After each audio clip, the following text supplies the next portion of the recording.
Bismillahirrahmanirrahim. Assalamualaikum warahmatullahi wabarakatuh. Bagaimana kabar Anda sekalian? Mudah-mudahan semuanya senantiasa dalam keadaan sehat walafiat. Baik anak-anakku sekalian, pada kali ini kita akan belajar bersama di pelajaran tematik tema kedua, subtema yang kedua di MUPEL Bahasa Indonesia. Nah, insya Allah kali ini kita akan belajar sesuatu yang baru nih. Oke? Nah, sebelumnya Ustadz akan menyampaikan sedikit materi ya. Oke, baik anak-anakku sekalian, Allah Subhanahu wa taala menciptakan kita sebagai umat manusia, hamba Allah. Nah, kita di muka bumi ini hidup sejak lahir hingga nanti akhir hayat, pastinya kita membutuhkan sebuah petunjuk. Ya, sebuah petunjuk agar apa? Agar hidup kita bisa menjadi hidup yang berkah, yang damai, yang teratur dan diridhoi oleh Allah Subhanahu wa taala pastinya. Nah, petunjuk dalam hidup bisa kita dapatkan dalam kitab suci Al-Qur'an. Ya, kita sebagai muslim yang baik, alangkah baiknya senantiasa membaca serta mempelajari, bila perlu menghafal dan mengamalkannya dalam kehidupan kita sehari-hari agar hidup kita menjadi lebih terarah, diberkahi dan diridhoi oleh Allah Subhanahu wa taala. Nah, kali ini kita akan belajar di MUPEL Bahasa Indonesia mengenai teks petunjuk. Nah, kalaulah manusia di dalam hidupnya membutuhkan petunjuk dan petunjuk tersebut telah tertuang di dalam kitab suci Al-Qur'anul Karim, nah maka di dalam bahasa Indonesia ini kita juga akan mempelajari tentang teks petunjuk. Apa sih yang dimaksud dengan teks petunjuk? Kemudian isinya apa saja sih? Kemudian bagaimana sih cara memahaminya dan seterusnya. Nah, insya Allah pada pembelajaran kali ini kita akan belajar bersama. Anda sekalian bisa membuka buku kalian di halaman ke-95. Oke, halaman 95 yang ini. Oke, halaman 95. Nah, bahasa Indonesia KD 3.4 dan 4.4. Oke, sebelum kita masuk ke materi, seperti biasa, alangkah baiknya kita memulai pembelajaran kita dengan bersama membaca basmalah. Bismillahirrahmanirrahim. Oke, Anda silahkan simak baik-baik penjelasan dari Ustadz. Ustadz akan mencoba untuk membacakan materi yang ada di halaman 95. Kemudian sambil Ustaz jelaskan ya. Oke, simak baik-baik. Pendalaman materi teks petunjuk. Teks petunjuk berisi arahan untuk melakukan sesuatu. Oke, teks petunjuk itu adalah teks yang berisi arahan untuk melakukan sesuatu. Nah, kemudian kita lihat teks petunjuk tujuannya apa? Bertujuan untuk menjelaskan penggunaan atau pembuatan sesuatu. Ya, tujuan dari teks petunjuk tersebut adalah menjelaskan penggunaan atau pembuatan sesuatu. Kalimat yang digunakan dalam teks petunjuk berupa kalimat perintah. Nah, bisa jadi seperti bukalah atau nyalakanlah, pasanglah dan seterusnya. Oke. Nah, perhatikan berikut hal-hal yang perlu diperhatikan dalam membuat teks petunjuk.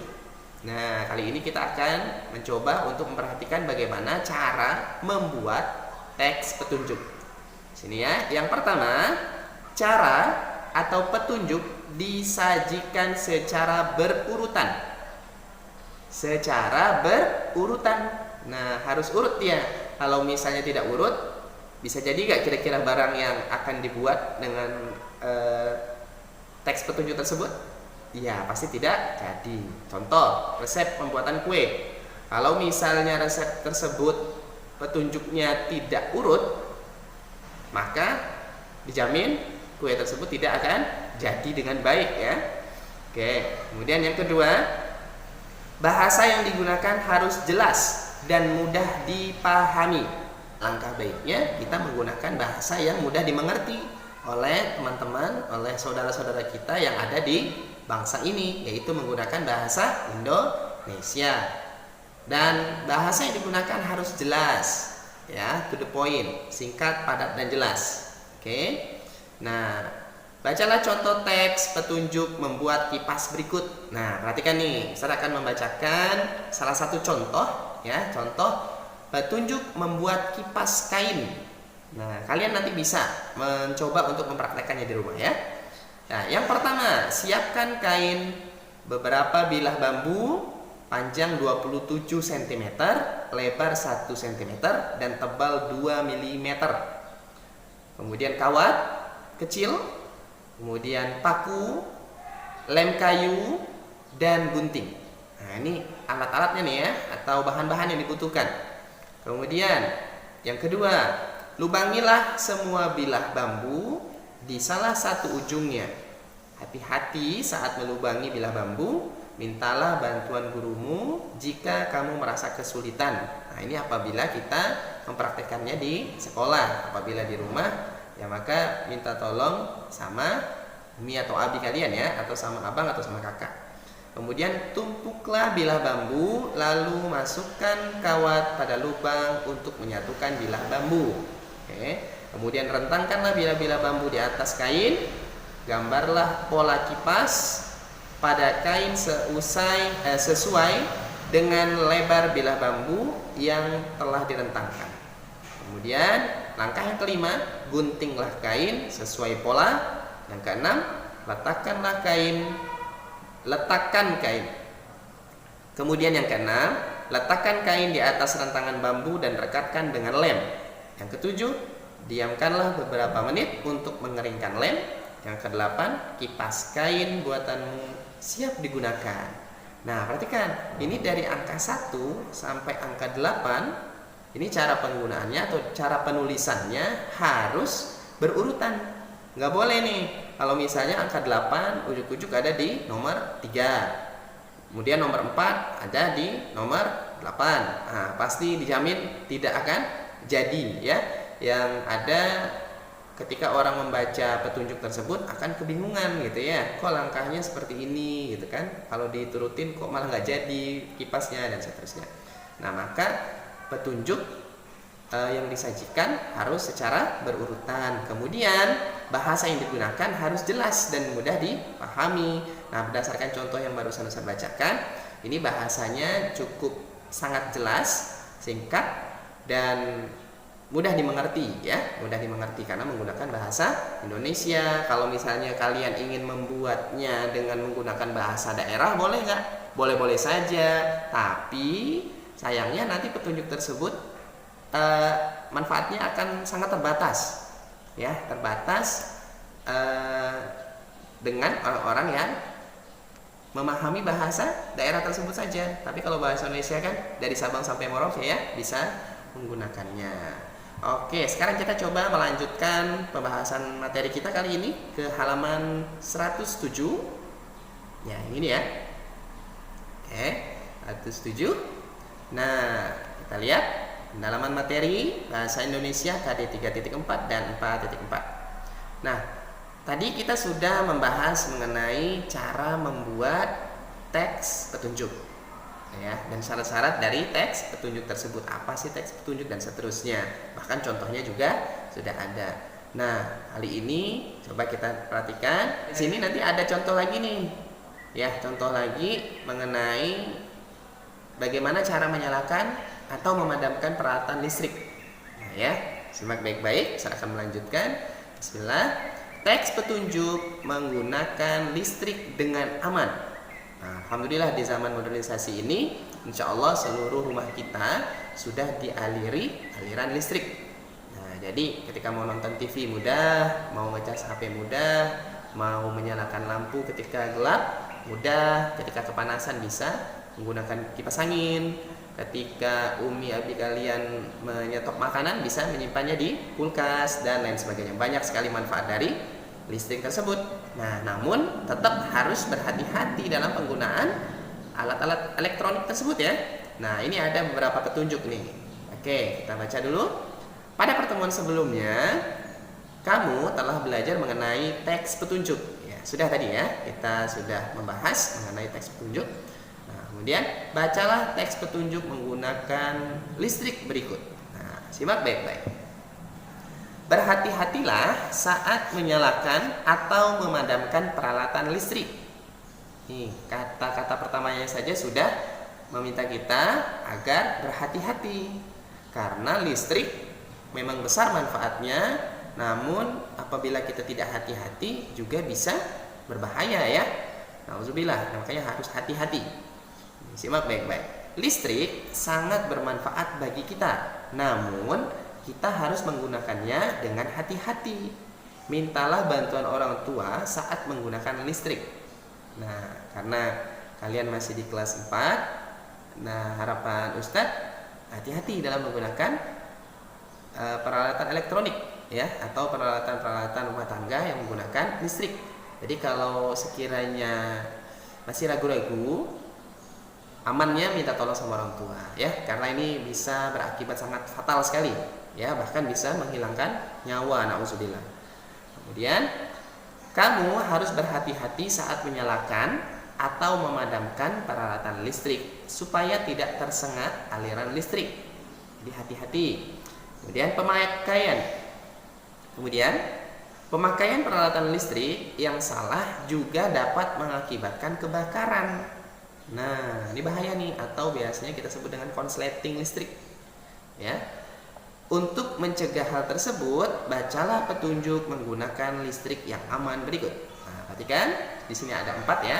Yang pertama, menyalakan atau mematikan peralatan listrik dalam kondisi tangan kering.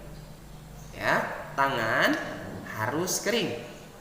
Nah, ini di masa pandemi ini kita dianjurkan untuk senantiasa mencuci tangan. Jadi hati-hati ketika setelah mencuci tangan, alangkah baiknya agar segera dikeringkan. Ya, jangan sampai ketika tangan masih dalam kondisi basah, kalian mencolokkan TV atau mengecas HP atau laptop dan lain sebagainya. Nah, ini bisa berakibat fatal, bisa nyetrum nanti. Ya, nauzubillah, hati-hati. Kemudian tidak mencolokkan banyak stiker atau steker dalam satu stop kontak. Contoh nih, kalian tahu terminal ya, terminal listrik. Oke, bisa saya tunjukkan ya. Nah, ini contoh ya. Ini contoh salah satu terminal. Nah, ini hati-hati dalam menggunakan ini, jangan sembarangan. Ini kan kabel utamanya sudah terpasang ke colokan yang pertama. Kemudian nanti di sini ada ngecas HP, kipas angin, kemudian nanti laptop, kemudian di sini nanti ada lagi terminal lagi. Ya seperti ini juga, nanti nyolot, nyambung lagi dan seterusnya. Nah, ini lama-lama bisa panas, kemudian bisa konsleting. Ya, bisa terbakar atau bahkan bisa meletup. Ya, hati-hati. Nah, kemudian ketika kalian menemukan barang ini dalam kondisi menyala, jangan coba-coba memegang besinya ya. Nah, hati-hati. Jadi ketika tangan basah, kalau misalnya tangan basah kemudian mencolok, khawatir ada air yang netes kemudian masih terhubung ke kulit kita, itu bisa menyetrum. Hati-hati. Oke? Ini contohnya. Oke, kita lanjut. Yang ketiga, memadamkan peralatan listrik setelah digunakan. Nah, ini ada sangkut pautnya dengan pelajaran PPKN kita yang kemarin, yaitu mengenai hak dan kewajiban kita ya. Nah, memadamkan peralatan listrik setelah digunakan. Nah, kita selaku muslim yang baik sangat diajarkan sekali untuk berhemat. Nah, jangan sampai mubazir, karena mubazir itu salah satu sifatnya syaitan ya. Nah, jadi kalau misalnya sudah tidak menonton TV, matikan ya, itu salah satu bentuk menghemat energi listrik. Oke, kemudian yang keempat, yang terakhir, tidak meninggalkan peralatan listrik dalam keadaan menyala. Oke. Nah, contohnya nih televisi. Televisi biasanya kalau kalian nonton malam-malam ya, khususnya kalian yang di dalam kamarnya mungkin ada televisi ya, atau biasanya tidur di depan televisi, hati-hati. TV dalam keadaan menyala, kemudian kalian baring-baring, lama-lama orang yang nontonnya tidur. Nah, yang ada bukan orang yang nonton TV, tapi TV-nya nonton orang tidur. Nah, angka baiknya ketika sudah merasa ngantuk, udah matiin aja, pindah ke kamar, tidur, lakukan sunnah-sunnah Rasul sebelum tidur. Nah, itu jauh lebih baik. Jadi TV-nya aman, kaliannya juga sehat dan baik, maksimal dalam istirahatnya. Jadi seperti itu. Dan jangan meninggalkan televisi atau peralatan elektronik yang lain dalam kondisi menyala ketika tidak digunakan. Khawatir yang pertama adalah pemborosan energi pastinya. Yang kedua, nanti lama-lama peralatan tersebut bisa rusak karena terlalu sering mungkin digunakan secara berlebihan, ya. Oke, baik anak-anakku sekalian, insya Allah materi kita kali ini cukup sekian. Cukup panjang ya penjelasan dari Ustadz, karena materinya memang sangat-sangat penting sekali dan benar-benar harus dipahami dengan baik.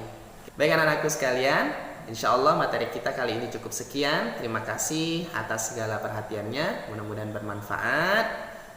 Kita akhiri pembelajaran kita dengan bersama membaca hamdalah, alhamdulillahirabbil alamin. Ingat pesan Ustaz, salat di awal waktu, baca terus Al-Quran dan tambah terus hafalannya, sayangi orang tua dan bantulah mereka, jaga kebersihan dan jaga kesehatan.